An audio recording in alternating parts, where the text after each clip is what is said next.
अस्सलाम वालेकुम। आज का जो टॉपिक हमारा है वो है रेड आई। अच्छा, रेड आई वैसे तो 4-5 पेज का ही है, लेकिन वो बहुत इंपॉर्टेंट इस लिहाज से इसमें से एमसीक्यूज़ बहुत आते हैं और वाइवा पॉइंट ऑफ व्यू से बहुत इंपॉर्टेंट है। उसकी एक और वजह यह है कि अगर आपको रेड आई का चैप्टर आता है, यानी the causes of red eyes या डिफरेंशियल डायग्नोसिस ऑफ रेड आई, तो इसका मतलब है कि एग्जामिनर ये समझते हैं कि भाई ठीक है, इनको कम से कम 7-8 बीमारियाँ जो आप हमारी किताब में लिखी हुई है कि 8-9 बीमारियाँ लिखी हुई हैं, उनके मुतालिक कुछ ना कुछ पता है। और हमारे एक उस्ताद हैं, वो कहते हैं कि जनाब बच्चे को अंडर ग्रेजुएट लेवल पे सबसे कॉमन और सबसे लीथल बीमारी का पता होना चाहिए। सबसे कॉमन इसलिए कि आप अगर ईआर में काम कर रहे हैं तो खुदा ना खास्ता कोई पेशेंट आपके पास आता है तो आप उसको फ़ौरन ट्रीट कर सकें। लीथल इसलिए कि जनाब अगर कोई खुदा ना खास्ता आपको डर लग रहा है कि कोई ट्यूमर मौजूद है या कोई एंगल क्रशर ग्लाइकोमा मौजूद है पेशेंट को, या फॉरेन बॉडी आँख में, तो आप फ़ौरन ऑप्थेल्मोलॉजिस्ट को उसको रेफ़र कर सकें। क्योंकि पाकिस्तान में जो लोग काम कर रहे हैं उनके लिए तो बहुत आसान है कि वो कंसर्न डिपार्टमेंट के कंसल्टेंट को दिखा सकें, लेकिन बाहर के ममालिक में जो होती है अपॉइंटमेंट वो इतनी आराम से नहीं मिलती। तो खैर नटशेल ये कि जनाब आपके पास ये 8-9 बीमारियाँ लिखी हुई हैं। अब इनमें कंजंक्टिवाइटिस, केराटिटिस, स्क्लेराइटिस, ये सारी हैं, इसको हम एक एक करके पढ़ते हैं। ये वो 4-5 फीचर्स हैं जो जतोई के अंदर भी लिखे हुए हैं, वैसे भी आने चाहिए। तो डेफिनेटली हम उसको पढ़ते हैं तो रट्टा लगाना थोड़ा मुश्किल हो जाता है। इससे पहले ना कि हम इन चीज़ों पे जाएं, बेहतर है कि हम लोग ये देख लें कि आई की एनाटमी क्या है। दोबारा एक नज़र मैं दोहरा रहा हूँ। अच्छा, उसमें कुछ चीज़ें इसलिए इंपॉर्टेंट होती हैं कि हमारे पास उसमें पेन किसको होगा, कंजेशन जो है वो कितने एरिया में हो रही है, ठीक है, और स्पेशल फीचर्स, ये कुछ छोटी मोटी बातें अगर हम एनाटमी डिस्कस कर लेंगे तो it will be easier for us to go through those, कहना चाहिए कि डिफरेंशियल डायग्नोसिस। अच्छा, हम साइड की व्यू बना रहे हैं। ये हमारे पास जनाब लिड रही, ठीक है। लिड के बाद हमारे पास जनाब कंजंक्टिवा आता है, और याद रखिएगा कि एक कंजंक्टिवा वो है जो लिड के अंदर से लगा हुआ होता है, उसको हम पैल्पेब्रल कंजंक्टिवा कहते हैं। फिर यहाँ फॉर्निसिल आता है, और फिर यहाँ जनाब आता है बल्बर कंजंक्टिवा। बल्बर का जैसे यहाँ पे नीचे हो गया पैल्पेब्रल, फॉर्निसियल एंड जनाब ये आ गया पैल्पेब्रल कंजंक्टिवा। फिर यहाँ से जनाब स्टार्ट हो जाती है, सपोज हमारे पास कॉर्निया, तो ये लिम्बस हो गया, ठीक है।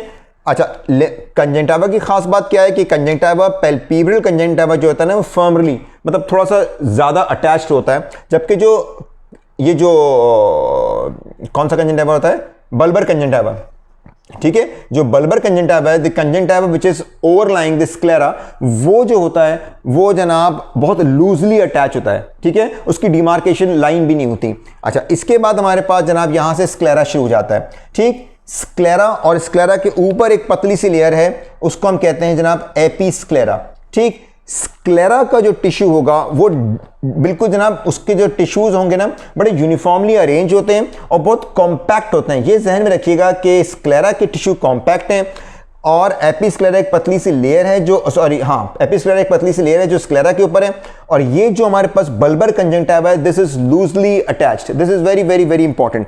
उसके बाद जनाब हमारे पास आपको पता है यहाँ पे क्या आ जाती है, सिलेरी बॉडी आ जाती है। ये तो आयरिस है, आयरिस के पीछे सिलेरी बॉडी हो गई, और फिर हमारे पास जनाब ये लेंस आ गया।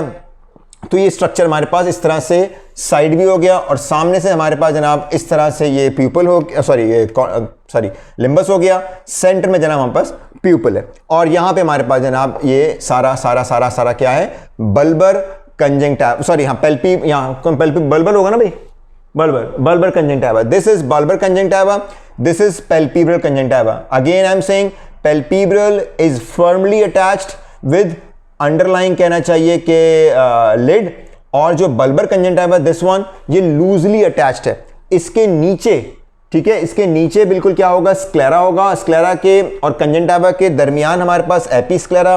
Sclera is a compact structure, ये जहन में जरूर रखिएगा, ठीक है। अब मैं आपको इनके डिफरेंशियल डायग्नोसिस बताना शुरू कर रहा हूं।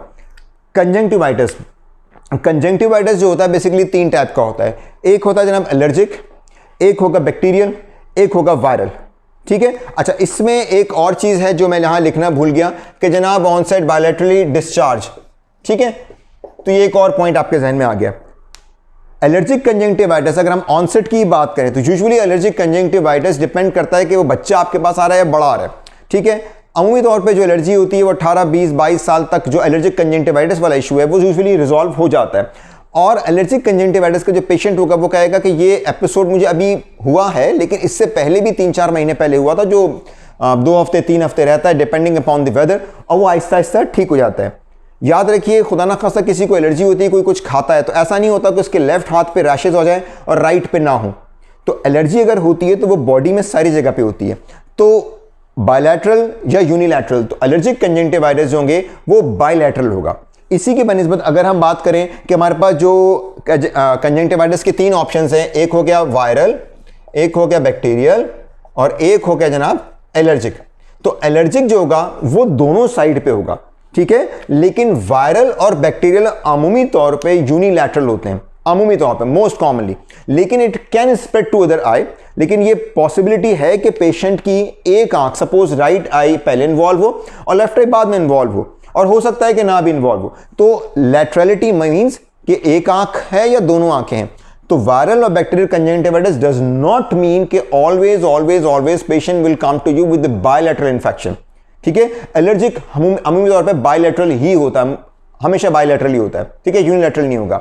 उसके बाद जनाब कंजंक्टिवाइटिस में हमारे पास वाटरिंग, ठीक है, वाटरिंग बहुत ज्यादा होगी, पानी बहुत आ रहा होगा। क्यों पानी आ रहा होगा? क्योंकि व्हेनेवर वी हैव इन्फ्लेमेशन, हमारे जो लैक्रिमल ग्लैंड्स हैं, जो मेन लैक्रिमल ग्लैंड है, एक्सेसरी की बात मैं नहीं कर रहा, मेन लैक्रिमल ग्लैंड जो यहाँ मौजूद होता है, उसका एक पैल्पेबल पार्ट होता है, एक बल्बर पार्ट होता है, वो जो प्रोडक्शन बनाता है उसकी प्रोडक्शन नॉर्मल टीयर से 5-6 टाइम्स ज्यादा होती है। तो वो जब भी कोई इन्फ्लेमेशन होगी, जब भी कोई फॉरेन बॉडी होगी, जब भी कोई इन्फेक्शन होगा, जब भी कोई ट्रॉमा होगा, तो ये मेन लैक्रिमल ग्लैंड काम कर रहा होता है, जिसकी वजह से पेशेंट को वाटरिंग ज्यादा होती है, ठीक। इसके अलावा एक और खास बात कि जनाब हम पेशेंट कहता है कि जी मेरी आंख से ना डिस्चार्ज आ रहा है, आंख चिपक रही है, यानी स्टिकिंग। स्टिकिंग बेटा याद रखिए is the hallmark of bacterial, ठीक है। तो एलर्जिक कंजंक्टिवाइटिस में ये स्टिकिंग नहीं होती, but in viral and bacterial हो सकती है। अब आप कहेंगे भाई बैक्टीरियल तो आपका बताया कि वो जो हॉलमार्क है वो इसका है बैक्टीरियल का, चिपक चिपक आंख। लेकिन वायरस, अब वायरस में आपने एक बीमारी का नाम सुना होगा, एड्स वायरस, HIV वायरस, ठीक है ना। एड्स वायरस जो होता है, HIV जो होता है, वो बेसिकली खुद नहीं मार रहा होता, वो बॉडी की इम्यूनिटी इतनी कम कर देता है कि घूमते घुमाते अपॉर्चुनिस्टिक इन्फेक्शंस पेशेंट को होते रहते हैं। तो वायरस में क्या होता है कि सुपर इम्पोज्ड बैक्टीरियल इन्फेक्शन के चांसेस होते हैं। तो यूजुअली वायरल के साथ हमारे पास बैक्टीरियल कंजंक्टिवाइटिस भी हो सकता है। But whenever a discharge comes, thick discharge, pussy discharge आ रहा है, तो remember always bacterial we need to start antibiotics, ठीक है। इसी वजह से वायरल कंजंक्टिवाइटिस की देखो बेटा हमारे यहाँ क्या ट्रीटमेंट होती है, हम बेसिकली माइल्ड स्टेरॉइड ऐड कर देते हैं। क्यों ऐड कर देते हैं? क्योंकि पेशेंट की कंफर्ट लेवल बेहतर हो जाए। अभी आपने सुना कोरोना वायरस, ठीक है, कोविड में अब फाइनली हम क्या ट्रीटमेंट दे रहे हैं, डेल्टा कॉटल, इन्फ्लेमेशन कम कर दें, इम्यूनिटी उसकी जो है वो सप्रेस कर दें। तो यूजुअली वायरल कंजंक्टिवाइटिस को आप कुछ ना दें तो भी ये हफ्ता 2 हफ्ते में सही हो जाएगा। But we need to give superimposed, कहना चाहिए कि बैक्टीरियल इन्फेक्शन से बचने के लिए एंटीबायोटिक्स, ठीक है। तो एलर्जिक कंजंक्टिवाइटिस अगेन मैं बता रहा हूं दोनों आंख में होगा, बैक्टीरियल और वायरल हो भी सकता है दोनों में हो, लेकिन हो भी सकता है कि एक में हो। ऑनसेट वायरल और बैक्टीरियल बहुत जल्दी प्रोग्रेस करेगा, 4-5 दिन में, 6 दिन में पेशेंट आएगा और कहेगा मैं अभी तो सही था 6 दिन पहले, 7 दिन पहले, और एकदम से मेरी आंख रेड हो गई, उसमें डिस्चार्ज आना शुरू हो गया। लेकिन एलर्जिक कंजंक्टिवाइटिस का पेशेंट आपके पास बताएगा कि ये तो 2-3 हफ्ते से चल रहा है, मैं कभी सही होता है, कभी खराब हो जाता है, और ये 2-4 महीने पहले भी हो चुका था। तो हिस्ट्री इज वेरी इंपॉर्टेंट, ठीक है। इसके अलावा इसमें कोई खास फीचर इसमें नहीं आता। कंजेशन मतलब कि पूरी की पूरी आंख इन्वॉल्व होगी, बैक्टीरियल, वायरल या एलर्जिक, इन ऑल कंजंक्टिवाइटिस आंख पूरी की पूरी रेड होगी, खास एरिया इन्वॉल्व इसमें नहीं होगा। विजन यूजुअली पेशेंट की इतनी अफेक्टेड नहीं होती। अगर पेशेंट की विजन अफेक्टेड है भी तो बेसिकली वो होती है because of watering. Is just like हम गाड़ी चला रहे हैं और हमारे विंड स्क्रीन जो है उसके ऊपर बहुत सारा पानी आ जाए। जब पानी आ जाता है तो इंसान की विजन थोड़ी ब्लरी हो जाती है। One scenario. सेकंड सिनेरियो क्या होता है बेटा कि specially in case of viral conjunctivitis, cornea के ऊपर ना छोटे छोटे, ठीक है, punctate epithelial erosions, infective lesions बन जाते हैं, उसकी वजह से भी विजन ब्लर होती है, but with time it goes off, ठीक। तो दैट वाज अबाउट हमारे पास conjunctivitis. Then comes keratitis. Keratitis mean something involving cornea.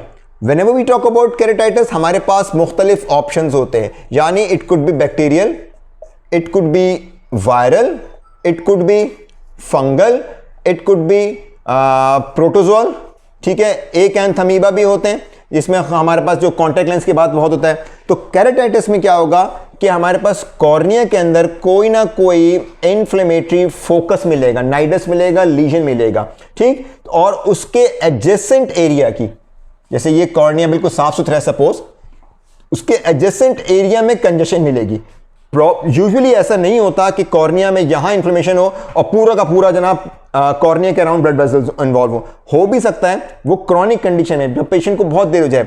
Otherwise usually हमारे पास जहां पे इन्फेक्टिव फोकस होगा उसके साथ ही हमारे पास कंजेशन भी मिलेगी और कॉर्निया के लीजन के साथ थोड़ा सा एडिमा मिलेगा, डिपेंडिंग अपॉन कि वो लीजन विजुअल एक्सिस, ये सेंटर पॉइंट है, इससे कितना दूर है, इसके साथ उसमें एडिमा कितना हुआ है, क्या उसने विजुअल एक्सिस को इन्वॉल्व किया है, हमारे पास जनाब विजन जो है उस हिसाब से अफेक्टेड होगी। सही। बायलैटरल यूजुअली जो बैक्टीरियल केराटाइटिस है, फंगल है, प्रोटोजोअल है, ये जो केराटाइटिस होते हैं ये जनाब एक ही आंख में होता है, दोनों आंख में नहीं होता, यूनिलैटरल होता है। पेन, यस, पेशेंट को पेन होता है और एक खास फीचर इसका क्या होता है, स्पेशल फीचर क्या है, photophobia. Photo mean light, phobia mean hate. Patient light को देखेगा उसको डिस्टर्बेंस मिलेगी। Whenever we have any involvement with cornea और या ये हमारे पास जो एंटीरियर चैम्बर है इसमें हम यूवियल ट्रैक्ट आ जाता है, इसमें जब कभी प्रॉब्लम होगी पेशेंट को फोटोफोबिया होगा, ठीक है। अच्छा, फिर हमारे पास केराटाइटिस में बैक्टीरियल, वायरल, फंगल के अंदर जो भी आता है वो उसकी ट्रीटमेंट उस हिसाब से होगी। बैक्टीरियल में एंटीबायोटिक होगी। वायरल जो केराटाइटिस है इसमें मशहूर हमारे पास हर्पीस सिंप्लेक्स केराटाइटिस आता है, उसकी फिर एंटीवायरल ट्रीटमेंट होती है। फंगल केराटाइटिस में खास बात याद रखिएगा, अगर वो कभी बता रहे हैं कि गार्डनर या कोई फार्मर या कोई वेजिटेटिव ट्रॉमा, यानी उसने फूल पत्तों कांटों के साथ काम कर रहा था और उसके बाद उसे कॉर्निया में प्रॉब्लम हो गई है, तो always keep your fungal keratitis on the top of list, ठीक है। फंगल फिर एंटी फंगल आपको स्टार्ट करनी पड़ती है, ठीक। ये थी जनाब आपकी केराटाइटिस की बातें। यस, पेशेंट को पेन होता है, विजन डिपेंडिंग अपॉन के लीजन कितना दूर है, विजन भी अफेक्टेड होगी। उसके बाद unilateral, yes sir, it will B unilateral. Congestion sir, surrounding area जो होगा वो कंजेस्टेड होगा, पूरी आई भी कंजेस्टेड हो सकती है डिपेंडिंग अपॉन के पेशेंट को कितना अरसा हो गया है केराटाइटिस को, ठीक। अच्छा, उसके बाद जनाब हमारे पास स्क्लेराइटिस आ गया। मैंने आपको बताया था कि स्क्लेरा का जो स्ट्रक्चर है, स्क्लेरा इज व्हाट, स्क्लेरा जो है वो कॉम्पैक्ट स्ट्रक्चर है, सही। और कंजंक्टिवा जो मैंने आपको बताया था, कंजंक्टिवा इज लूज स्ट्रक्चर, ठीक है। कंजंक्टिवा के जैसा ही एपिस्क्लेरा भी होता है, एपिस्क्लेरा भी लूज ही होता है, वो कॉम्पैक्ट नहीं होता। तो स्क्लेराइटिस और एपिस्क्लेराइटिस यूजुअली यूनिलैटरल होता है। It could be bilateral, the reason being कि स्क्लेराइटिस या एपिस्क्लेराइटिस जो ये ऑटो इम्यून डिजीज में होता है, ठीक है। इट कुड बी बायलैटरल, लेकिन यूजुअली 80-90% केसेस में ये यूनिलैटरल होता है, ठीक। और इसमें सेक्टोरल इन्वॉल्वमेंट होती है, यानी एक खास एरिया इन्वॉल्व होगा। This is a classical sign of scleritis या एपिस्क्लेराइटिस, ठीक है। इसको नोड्यूलर भी कहते हैं, कभी कभार छोटा सा नोड्यूल बन जाता है तो उसके ओवरलाइंग स्क्लेरा रेड हो रहा होता है, सही। लेकिन स्क्लेराइटिस और एपिस्क्लेराइटिस में दो बड़े डिफरेंशिएटिंग पॉइंट्स हैं। एक ये कि स्क्लेराइटिस इज पेनफुल। अब ये पेनफुल क्यों होता है और ये पेनलेस क्यों होता है, अब आप समझिए कि आपको खुद मतलब खुदा ना खासा किसी को एक दाना निकला है, फोरहेड पे निकला है दाना और चीक पे निकला है, ठीक है। ज्यादा जल्दी पेशेंट को जो पेन होगा ना वो फोरहेड वाले पे होगा, इसलिए कि फोरहेड में स्किन के नीचे सबक्यूटेनियस जो है ना फैट नहीं है, ठीक है, उसके पास कुशन नहीं है। तो जब कभी स्ट्रक्चर, कोई भी स्ट्रक्चर जो कॉम्पैक्ट होगा, लाइक स्क्लेरा, जैसे हमने तस्करा किया था कि भाई sclera is a compact structure, तो इसके अंदर जो पेन नर्व एंडिंग्स होंगी वो ज्यादा जल्दी स्टिमुलेट हो जाएंगी, ज्यादा जल्दी एक्टिवेट हो जाएंगी एज कंपेयर टू एपिस्क्लेरा, जहां पर इसके पास जगह होगी इन्फ्लेमेटरी फ्लूइड को, एक्टिविटी को, सेल्स को एकोमोडेट करने की। तो scleritis because of compact structure of sclera patient comes with pain, जबकि एपिस्क्लेराइटिस में ऐसा नहीं होता। इसके अलावा क्या होता है, अगर पेशेंट कंसल्टेंट आपसे या एग्जामिनर आपसे पूछे कि भाई मुझे बताइए ये पेशेंट एपिस्क्लेराइटिस का स्क्लेराइटिस का क्या टेस्ट करेंगे, तो आपने क्या करना है, सर मैं एक डीकंजेस्टेंट दवा डालूंगा, इसको एपिनेफ्रिन भी इस्तेमाल कर सकते हैं, फिनाइलफ्रीन जो होती है वो आप डालेंगे। और एपिस्क्लेरा अगर होगा तो बेटा ये देखो ऊपर की लेयर जो है ना, ये स्क्लेरा कहां गया, ये रहा, ठीक है, ये हरा हरा सा स्क्लेरा था, उसके ऊपर ये एपिस्क्लेरा था। तो अगर इन्फ्लेमेशन एपिस्क्लेरा में होगी तो वो रेडनेस खत्म हो जाएगी। अगर वो स्क्लेरा में होगी तो एपीस्क्लेरल वेसल्स तो कंस्ट्रिक्ट होंगी, ठीक है, उसकी कंजेशन उसमें अगर हो नहीं कंजेशन तो होगी नहीं, लेकिन स्क्लेरा वाली रेडनेस रहेगी। मैं इसको दोबारा बता रहा हूं कि अगर एक पेशेंट है और उसमें जनाब आपको डिफ्रेंशिएट करना है, ये जनाब कंजेशन है, यहां पे ब्लड वेसल्स रन कर रही हैं, ठीक है, और लाल लाल हो गई, पेशेंट को डीकंजेस्टेंट डाला यानी फिनाइलफ्रिन डाली या कोई भी वेसो कंस्ट्रिक्टिव मेडिसिन डाली, ठीक है, तो अगर तो ये वेसल्स खत्म हो गई तो इसका मतलब है दैट वाज एपीस्क्लेराइटिस, क्योंकि जो हम दवाएं डालते हैं वो एपीस्क्लेरल वेसल्स को तो कंस्ट्रिक्ट कर सकती है, स्क्लेरल वेसल को कंस्ट्रिक्ट नहीं करती। तो अब अगर दवा डालने के बाद वो रेडनेस रहती है, वो कंजेशन रहती है, तो that is known as scleritis, ठीक है। और जैसे मैंने आपको बताया कि इसमें ऑटो इम्यून डिजीज ज़्यादा कहना चाहिए कि कॉमनली देखी जाती हैं, तो उसकी ट्रीटमेंट भी क्या होगी, स्टेरॉइड्स, ठीक है, टॉपिकल स्टेरॉइड भी दे सकते हैं और खाने को भी दी जा सकती है। And you have to go and find out what is the cause behind it. तो एपीस्क्लेराइटिस और स्क्लेराइटिस जब भी आपको मिलेगा, you need to refer patient, ठीक है, टू रियूमेटोलॉजिस्ट, ठीक है, ये बात जहन में रखिएगा कि I have to refer patient, क्योंकि एपीस्क्लेराइटिस और स्क्लेराइटिस का मतलब है कि बॉडी में कहीं और भी इन्फ्लेमेशन वगैरह चल रही है, ठीक है भाई। अच्छा, एपीस्क्लेराइटिस स्क्लेराइटिस में विजन इसमें खराब नहीं होती। स्पेशल फीचर में इसके यही बातें थी कि इसमें पेन ज़्यादा होता है, स्क्लेराइटिस में, एपीस्क्लेराइटिस में नहीं होता। और स्पेशल फीचर में क्या आता है कि how can you differentiate between AP and स्क्लेराइटिस। तो एपीस्क्लेराइटिस में हम जब डीकंजेशन डालते हैं तो वो रेडनेस खत्म हो जाती है, स्क्लेराइटिस में ऐसा नहीं होता। और कंजेशन कहाँ होती है, कंजेशन यूजुअली एक स्पेसिफिक एरिया में होती है, इसको नोड्यूलर भी कहते हैं, सेक्टोरल भी कहते हैं, इसकी एक डिफ्यूज भी होती है। तो स्क्लेराइटिस डिफ्यूज भी हो सकता है, उसमें कंजंक्टिवा इतना सोलन अप नहीं होगा जितना कंजंक्टिवाइटिस में होता है, क्योंकि कंजंक्टिवाइटिस में कंजंक्टिवा बाय इट्स ओन जो है वो इन्फ्लेम्ड हुआ होता है। तो हमारा जो बल्बर कंजंक्टिवा है विच इज लूज, उसमें पानी वानी आके जमा हो जाता है, ठीक है। अच्छा, अब एक कंजंक्टिवाइटिस में एक टर्म है, उसको कहते हैं chemosis. Chemosis is what is edema of conjunctiva, edema of bulbar conjunctiva. तो कीमोसिस भी आपको कंजंक्टिवाइटिस में मिल सकता है, ये एपीस्क्लेराइटिस में नहीं होता। उसके बाद यूवियाइटिस। यूवियाइटिस अगेन कि भाई इन्फ्लेमेशन ऑफ यूविल ट्रैक्ट है। इसमें खास बात देखिएगा, इसमें क्या होगा कि जो इसे कहते हैं सर्कम कॉर्नियल कंजेशन, ठीक है। Circum means around, corneal means cornea के, कंजेशन मीन रेडनेस। तो around cornea you will have redness, जो बहुत पीछे तक नहीं जा रही होती भाई, यहीं आपको मिल रही होती। क्यों? क्योंकि कॉर्निया के ऊपर कोई ब्लड वेसल्स नहीं है, उसने अपनी इन्फ्लेमेशन जो है वो कैसे शो करनी है, वो इन्फ्लेमेटरी मीडिएटर्स जो है वो कैसे निकालने हैं, वो सर्कम कॉर्नियल वेसल्स की डायलेशन से होती है, उनकी कंजेशन से होती है। तो इसमें खास तौर पे याद रखिए सर्कम कॉर्नियल कंजेशन होती है। यूवेटस कुड बी बायलैटरल, लेकिन यूजुअली पेशेंट जो आता है वो यूनिलैटरल के साथ आता है। विजन पेशेंट की इतनी ज्यादा कॉम्प्रोमाइज इसमें नहीं होती, ठीक है। उसके बाद पेन, यस इसमें पेन होता है। पेन क्यों होगा? क्योंकि यहां पे जो सिलियरी मसल्स हैं वो बेसिकली कॉन्ट्रैक्टेड रहते हैं। मैंने आपको बताया था कब जब यूवेटिस से पढ़ते थे, तो कहीं भी एक चोट लगती है तो उसके अराउंड मसल्स क्या होता है, वहां पे कॉन्ट्रैक्ट करते हैं, वो एरिया टेंस हो जाता है। तो आई में भी यूवेटिस यहां पे हो रहा है, तो सिलियरी मसल्स जो है वो कॉन्ट्रैक्ट करते हैं, उस कॉन्ट्रैक्शन की वजह से पेशेंट को पेन होता है। कंजेशन आपको बता दी कि रेडनेस सर्कमकॉर्नियल है, विजन इतनी अफेक्टेड नहीं होती।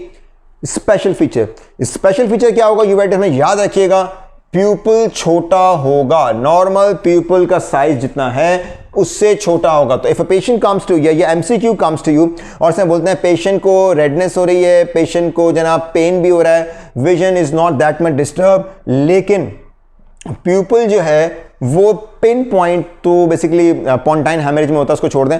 प्यूपल का साइज स्मॉल है, स्मॉलर प्यूपल साइज, तो आपने फॉरन यूवेटिस को टॉप ऑफ द लिस्ट रखना है, ठीक है।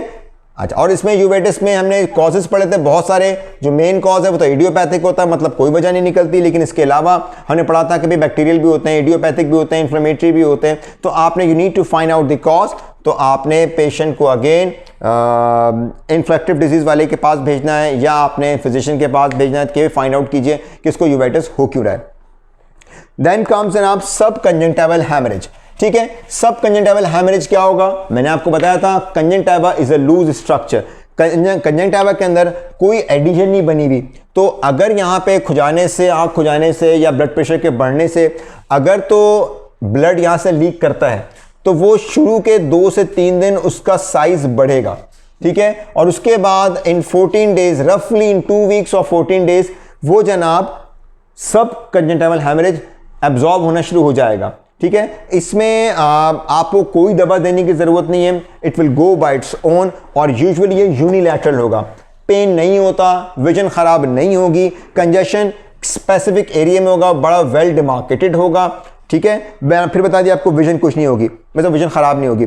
और स्पेशल फीचर सब कंजंक्टिवल हैमरेज का क्या होगा कि पेशेंट को या तो कोई घर वाले बताएंगे कि भाई मैं सुबह उठा हूं तो मेरे घर वाले ने मुझे बताया कि मेरी आंख लाल हो गई, क्योंकि पेशेंट को ना पेन होता है ना विजन का इफेक्ट होता है, ना उसको इरिटेशन हो रही होती है, या वो कहते हैं मैं वॉशरूम गया, हाथ मुंह धो रहा था, एकदम मुझे लगा कि मेरी आंख में रेडनेस हो गई है, ठीक है। मैं फिर बता रहा हूं, redness without pain, without vision disturbance, without any irritation, short history, 1 day history, few hours history, जनाब आपके पास सब conjunctival haemorrhage. Then comes angle closure glaucoma. Angle closure glaucoma में क्या क्या खास बातें होंगी, हम ग्लाकोमा पढ़ भी चुके हैं, मगर यहां पे हम फिर डिस्कस करते हैं कि जनाब जब भी आइरिस और कॉर्निया के दरमियान ये एंगल ऑब्स्ट्रक्ट हो जाएगा, ठीक है, बिकॉज ऑफ दिस बोइंग, ठीक है, कि पीछे से बो कर गया, पोस्टियस बन गया था, या कोई और रीजन हो गया था, एंगल क्लोज हो गया, तो उसमें एकदम से इंट्रा ऑकुलर प्रेशर राइज करता है, ठीक है। और इसमें पेशेंट पेन की कंप्लेन करेगा, विजन खराब होगी, क्यों होगी, क्योंकि जब इंट्रा ऑकुलर प्रेशर बढ़ेगा तो यहां पर हमारी एंडोथेलियम डिस्टर्ब होगी और कॉर्नियल एडीमा होगा। कॉर्नियल एडीमा की वजह से जो विजन खराब होगी, पेशेंट कहेगा कि मुझे हेलोज, लाइट के अराउंड ना सब ऐसे बड़े बड़े गोल गोल रिंग्स आ रहे हैं, ये इसका क्लासिकल फीचर है, हेलोज अराउंड द लाइट, ठीक है। हेलोज स्पेलिंग बदले तो सही कर लीजिएगा भाई, हेलोज अराउंड लाइट। तो हेलोज का मतलब है कि कॉर्निया में एडिमा होना शुरू हो गया because of the increase intra ocular pressure. Second point क्या होगा कि जनाब प्यूपल जो होगा, याद रखिए, मैंने देखो 3 दफा बोल दिया पाकिस्तानी फिल्मों की तरह से, कि दैट इज मिड डायलेटेड, ठीक है। 2 कंडीशंस ऐसी थी कि जिसमें आई जबरदस्त किस्म की रेड होगी, जिसमें विजन खराब होगी, जिसके अंदर पेन भी होगा पेशेंट को, मगर एक में प्यूपल छोटा है, एक में प्यूपल मिड डायलेटेड है। जो प्यूपल छोटा है दैट इज यूवियाइटिस, जो प्यूपल मिड डायलेटेड है that is angle closure glaucoma. Unilateral होता है, स्पेशल फीचर यही बता दिया मैंने आपको कि मिड डायलेटेड प्यूपल, विजन खराब होगी, कंजेशन, पूरी आंख लाल होगी, डेफिनेटली पेशेंट को पेन होगा because of increase intraocular pressure, discharge patient को होता नहीं है, ठीक है। उसके बाद जनाब हमारे पास आ गया foreign body. Foreign body, yes, patient कहेगा मुझे चुभन, खटा, खारिश हो रही है, और पेशेंट के यहाँ पे कोई ना कोई कॉर्निया पे, यहाँ पे कहीं भी हो सकता है, लिड के अंदर, ये लिड है ना, लिड के अंदर यहां भी फॉरेन बॉडी फंस सकती है। तो पेशेंट कहेगा जब भी मैं आंख की खोल बंद कर रहा हूं तो मुझे ऐसा लग रहा है मेरी आंख में कुछ है। क्यों? क्योंकि जब कॉर्निया के सामने यहां पे फॉरेन बॉडी होगी तो उसको पेन नहीं होगा, पेन उस वक्त होगा जब लिड ऊपर नीचे या नीचे से ऊपर जा रही होगी, ठीक है। तो याद रखिए कि फॉरेन बॉडी में पेशेंट सडन हिस्ट्री के साथ आएगा, पेशेंट की विजन इतनी ज्यादा खराब नहीं होगी। क्यों? अगर कॉर्निया विजुअल एक्सिस से साइड पर है, अगर विजुअल एक्सिस ये सेंटर की है और यहां पे कॉर्न फॉरवर्ड बॉडी है तो पेशेंट को यूजुअली विजन अफेक्टेड नहीं होती, ठीक है। और यूनिलैटरल होगा, शॉर्ट हिस्ट्री होगी। तो that was about foreign body. Last आ गया जनाब एंडोफ्थल्माइटिस, ठीक है। एंडोफ्थल्माइटिस में क्या क्या चीजें होती हैं? बेसिकली एंडोफ्थल्माइटिस मीन पूरी आंख में इंफेक्शन हो गया। यूजुअली ये पोस्ट ऑपरेटिव आपसे पूछेंगे, एक पेशेंट कोई सर्जरी हुई है खुदा ना खास्ता 4 दिन पहले और अब उसकी आंख रेड हो गई है, उसकी आंख पेन हो गई है, उसकी आंख में कंजेशन हो चुकी है, ठीक है। और यूजुअली यूनिलैटरल, इनफैक्ट होता ही यूनिलैटरल है ये, ठीक है, बायलैटरल नहीं होगा। इसमें खास फीचर क्या होता है बेटा कि यहां पर हाइपोपायन मिलता है, हाइपोपायन। हाइपो मीन्स लोअर, लो साइड, पायन मीन्स पस, तो पस यहां सेडिमेंट हो चुकी होगी, यहां पे सेटल कर जाएगी, ठीक है। कॉर्निया, यस, एडिमा मिलेगा। हिस्ट्री ऑफ कैटरेक्ट या history of any surgery, history of trauma, उसको ज़रूर आपको कहीं ना कहीं इसने ज़रूर मेंशन की होगी। विजन सिवियरली अफेक्टेड, जितनी कंडीशन में पड़ी हैं उनमें एंडोफ्थल्माइटिस में सबसे ज़्यादा विजन ख़राब होगी। पेशेंट को सिर्फ हाथ हिलता महसूस हो रहा हो सकता है अगर एंडोफ्थल्माइटिस इतना सिवियर नहीं है तो विजन कुछ ना कुछ बेहतर हो, बट विजन इसका इंपॉर्टेंट फीचर है। स्पेशल फीचर इसमें क्या होता है, history of any trauma, any surgery, वो ज़रूर आपको देंगे।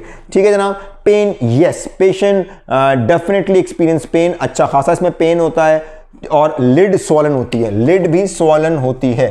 ठीक, ये सारी पॉइंट्स है जनाब के रेड आई डिफरेंशियल डायग्नोसिस। तो इसका मतलब ये हो गया कि अगर हमें ये 8-9 चीज़ें आ गई तो हमें ये 8-9 टॉपिक के मुतालिक कुछ ना कुछ पता है। ठीक है, थैंक यू।